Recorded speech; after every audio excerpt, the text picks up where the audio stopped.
Hello everybody, mind IAS में आपका स्वागत है। आज हम लोग 22 दिसंबर 2023 का करंट अफेयर्स डिस्कस कर रहे हैं। ये बहुत इंपॉर्टेंट है यूपीएससी और बीपीएससी दोनों एग्जाम के लिए।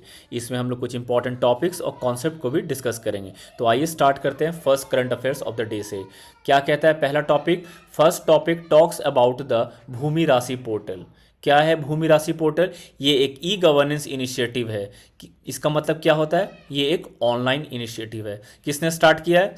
Bye ministry of road transport and highways.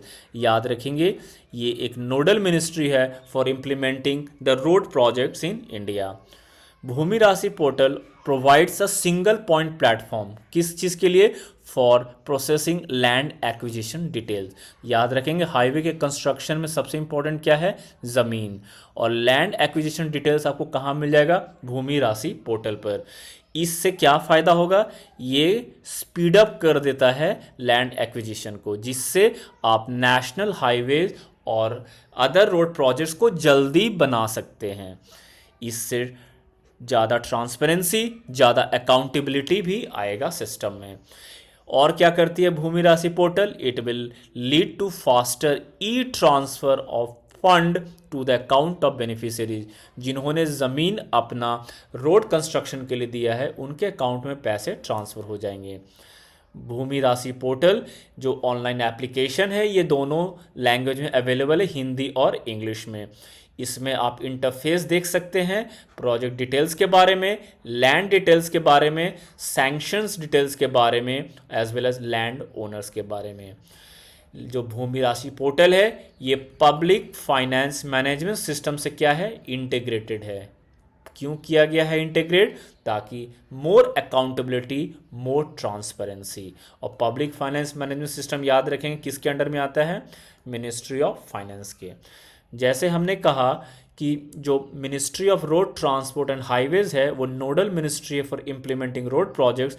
उसी तरह जो national highway authority of India है, ये एक नोडल एजेंसी है for development, maintenance and management of national highway.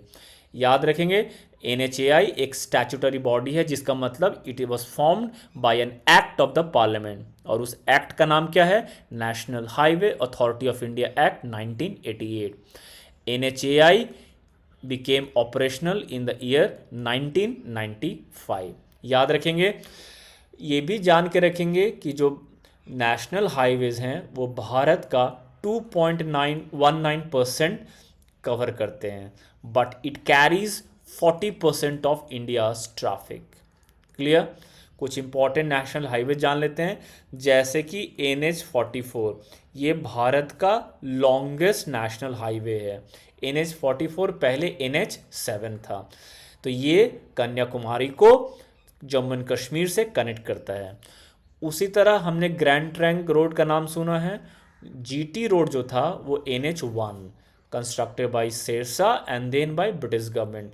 ये पेशावर को कनेक्ट करता है किससे? कोलकाता से। सिमिलरली NHAI ने गोल्डन क्वाड्रिलेटरल प्रोजेक्ट भी बनाया था, जो दिल्ली, मुंबई, चेन्नई एंड कोलकाता को कनेक्ट करता है। तो this was all about Bhoomi Rashi portal and NHAI। Moving on to the next topic. Next topic talks about the Valmiki tiger reserve. तो याद रखेंगे, रिसेंटली भारत ने 50 ईयर्स ऑफ प्रोजेक्ट टाइगर को सेलिब्रेट किया है। जो प्रोजेक्ट टाइगर जो थी, वो लॉन्च हुआ था 1973 में। तो जान लेते हैं वाल्मीकि टाइगर रिजर्व के बारे में।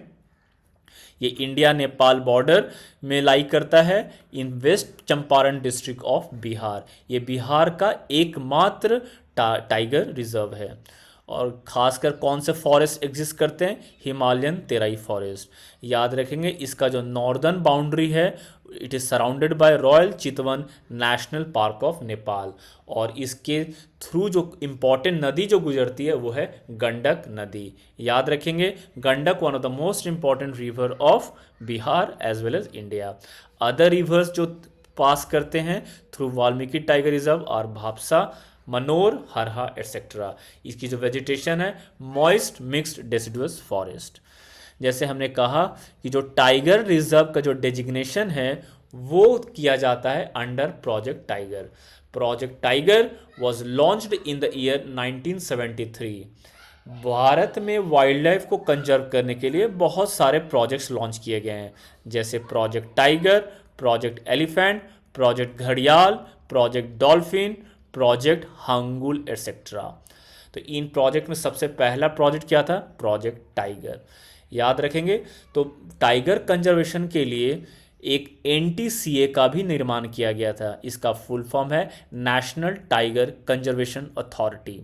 इसको कब बनाया गया था? In the year 2005। किसके रिकमेंडेशन से?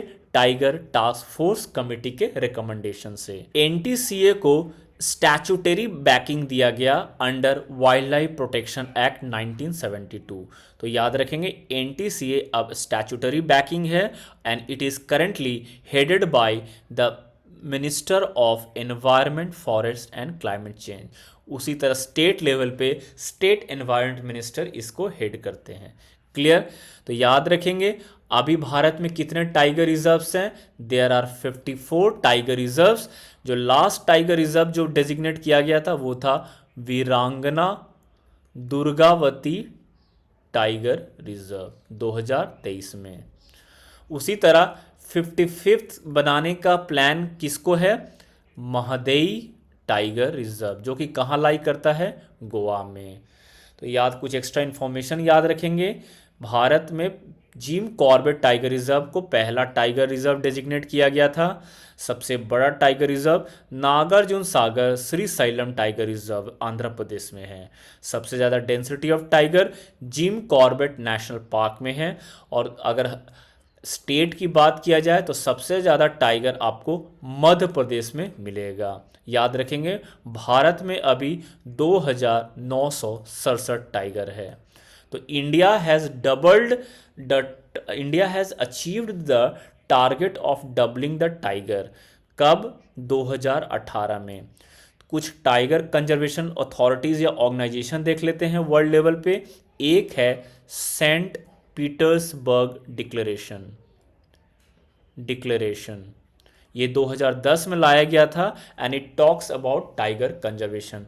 इसके अंदर में एक TX2 अवार्ड भी दिया जाता है टाइगर कंजर्वेशन के लिए या डबलिंग के लिए। इस बार भारत के सतपुरा टाइगर रिजर्व और पेंच टाइगर रिजर्व को अवार्ड दिया गया है। उसी तरह भारत लेड एक फोरम है जिसका नाम है ग्लोबल टाइगर फोरम, जो कि टाइगर रेंज कंट्रीज के द्वारा बनाया गया है, again for the conservation of tigers in India. तो याद रखेंगे इंपॉर्टेंट, खासकर कि project tiger was launch in the year 1973 and today in the current year is 2023 which celebrates 50 years of Project Tiger. Moving on to the next topic. Next topic talks about Lok Sabha passing Central Goods and Services Tax Amendment Bill 2023. तो याद रखेंगे, ये GST से associated है और GST हमें पता है ये इनडायरेक्ट टैक्सेशन सिस्टम से रिलेटेड है। तो CGST जो बिल है वो 2017 में लाया गया था। उसमें क्या कहा गया है? It talks about charging as well as collection of CGST, मतलब central goods and services tax on intra state supply of goods and services. Intra state मतलब होता है विद इन द स्टेट, और अगर बिटवीन द स्टेट होता तो inter state. तो इस टैक्स इनडायरेक्ट टैक्सेशन सिस्टम में different forms of tax structure है, जैसे CGST, IGST, UTST etcetera. Clear? तो हम लोग पढ़ेंगे इनको सेपरेट वीडियो में। अभी ये जान लेते हैं कि CGST में और क्या किया गया था। एक GST एपलेट ट्रिब्यूनल का गठन किया गया था based on the recommendation of GST council. याद रखेंगे, जो GST एपलेट ट्रिब्यूनल है ये सेकेंड एपलेट अथॉरिटी है। ये क्या करती है? ये अपील्स फ्रॉम एपलेट अथॉरिटी को सुनती है। पहला कोर्ट ऑफ अपील है appellate authority, second court of appeal है GST appellate tribunal, GSTAT। Clear? और ये क्यों बनाया गया है? ताकि dispute resolution between centre and state, centre और स्टेट के बीच में जो डिस्प्यूट है उनको सॉल्व करना regarding the collection of GST। Clear. तो जान लेते हैं क्या क्या अमेंडमेंट लाया गया है 2023 में। इसने चेंज कर दिया है qualification for being member of GST 80 और एज लिमिट को भी रेज कर दिया है। तो देख लेते हैं जो ट्राइब्यूनल मेंबर्स होंगे किसका, जीएसटी एपलेट ट्रिब्यूनल का, उसमें प्रेसिडेंट रहेगा, जुडिशियल मेंबर रहेगा और टेक्निकल मेंबर्स रहेंगे। तो जो जुडिशियल मेंबर रहेंगे वो कौन कौन हो सकते हैं, एलिजिबिलिटी क्राइटेरिया क्या है, दे कैन बी अ जज ऑफ द हाई कोर्ट और अ डिस्ट्रिक्ट और एडिशनल डिस्ट्रिक्ट जज जिसने 10 साल सर्व किया है, और it can be an advocate जिनके पास मिनिमम 10 साल का एक्सपीरियंस है regarding indirect taxation system. Clear. Age limit क्या रखा गया है, एज लिमिट जो मिनिमम है वो 50 ईयर्स रहेगा, और जो प्रेसिडेंट के लिए जो एज लिमिट है उसको 67 से 70 तक कर दिया गया है, और जो मेंबर्स ऑफ द ट्रिब्यूनल है उनके लिए एज लिमिट 65 से बढ़ाकर 67 कर दिया गया है।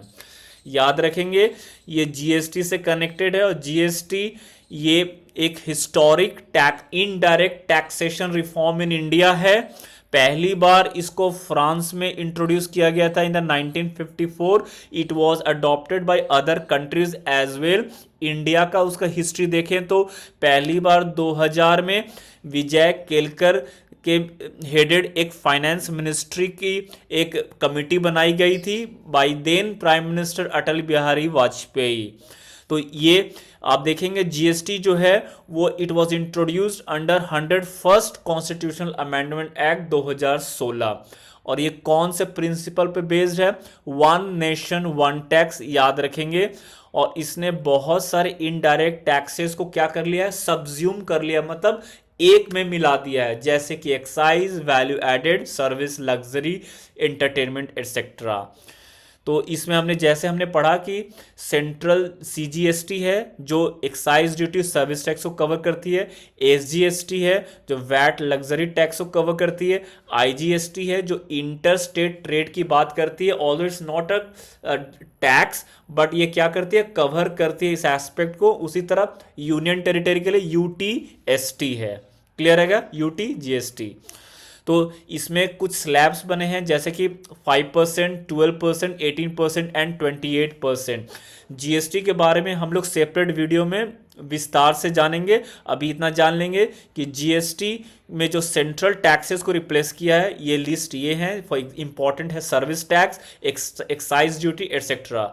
जीएसटी ने जो स्टेट टैक्सेस को रिप्लेस किए हैं वो है जैसे entry, purchase, luxury, entertainment tax etcetera. GST introduce करने से भारत सरकार को क्या फायदा हुआ है, हमारा टैक्स टू जीडीपी रेशियो बढ़ गया है। ये बहुत इंपॉर्टेंट कॉन्सेप्ट है, याद रखेंगे। टैक्स टू जीडीपी रेशियो क्या होता है, जितना ज्यादा होगा वो मेजर करता है कि भारत या Indian government has a better control on the economy system. It is a measure of the tax revenue to GDP collection. याद रहेगा हमें। अभी जो फाइनेंशियल ईयर बजट 2023 के मुताबिक हमारा अभी टैक्स टू जीडीपी रेशियो कितना है, 10.2%। और याद रखेंगे जितना ज़्यादा होगा उतना हमारे इकॉनमी के लिए फ़ायदेमंद है।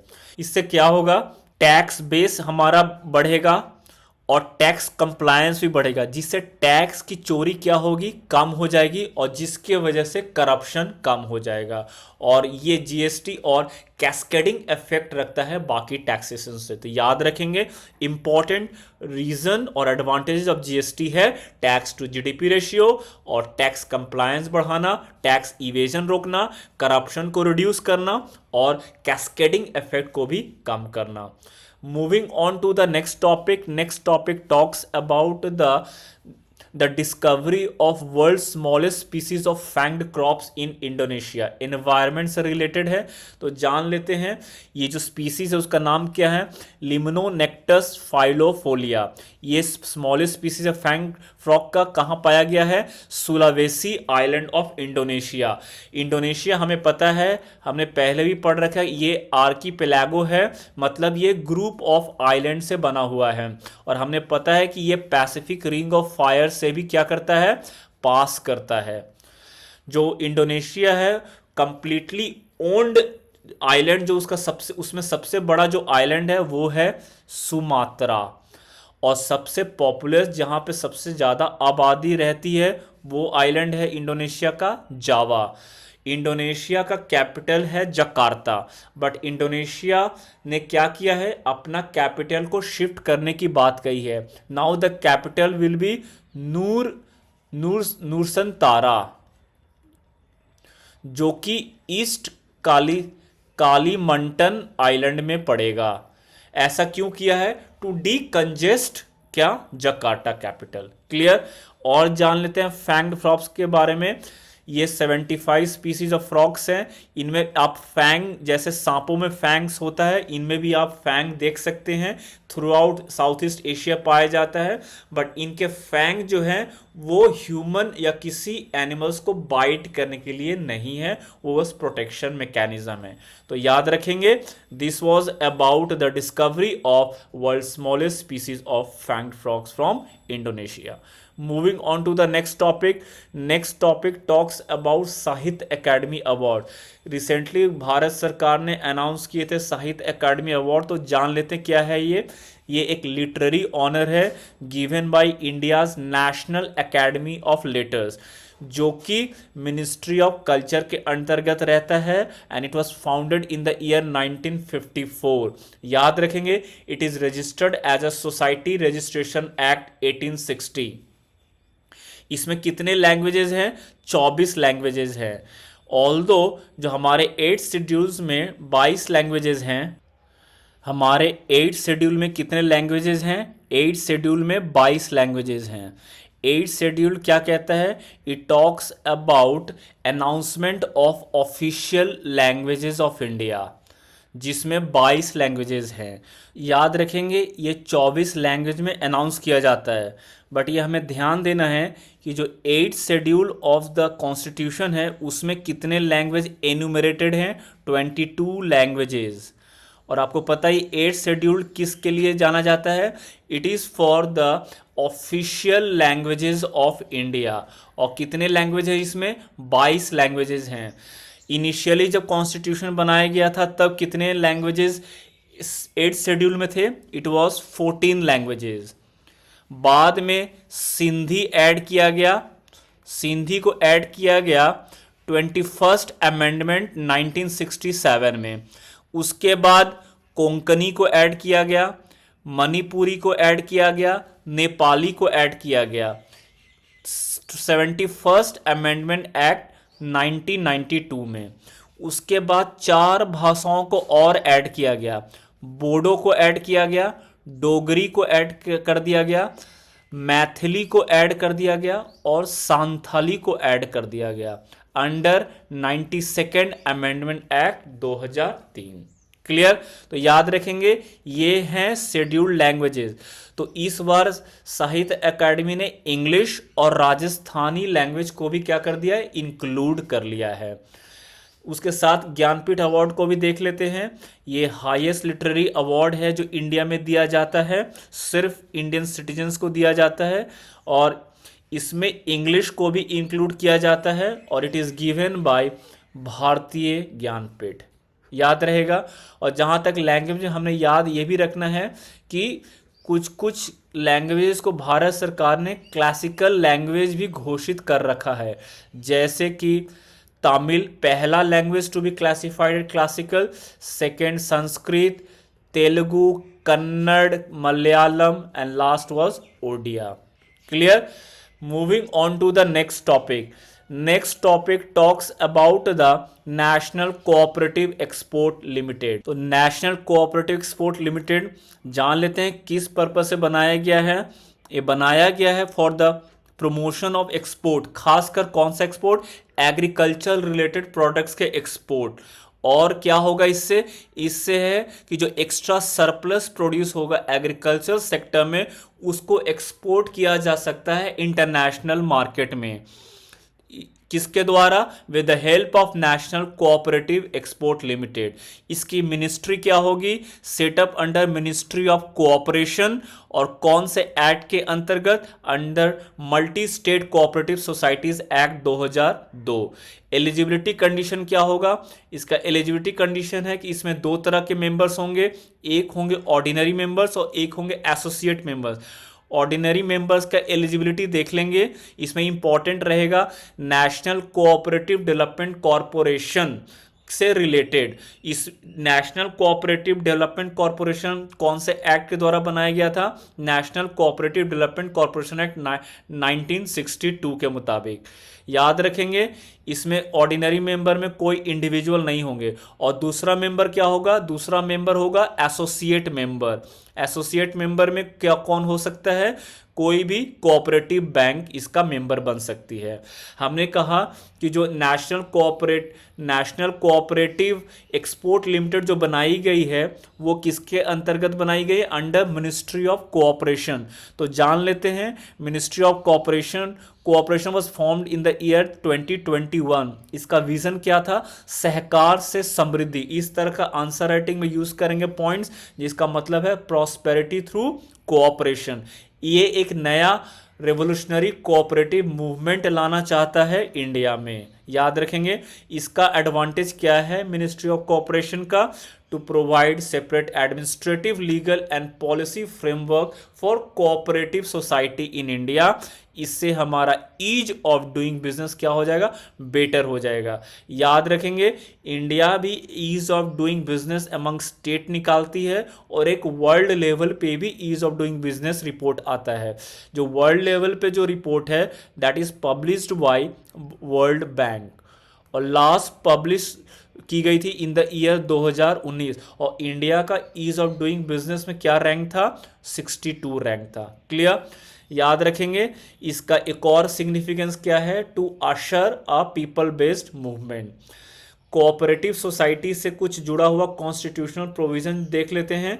It was added in part 9B of the constitution. कौन सा अमेंडमेंट से? Through 97th amendment act 2011। याद रखेंगे, एग्जाम के लिए इंपॉर्टेंट है। Directive principle of state policy में भी ये इंश्राइंड है under article 43V which talks about the promotion of cooperative society. Extra info में याद रखेंगे, 2012 को UNGA ने international year of cooperative designate किया था। तो this was all important details of daily current affairs. Please stay tuned to Mind IAS for more such updates. Thank you.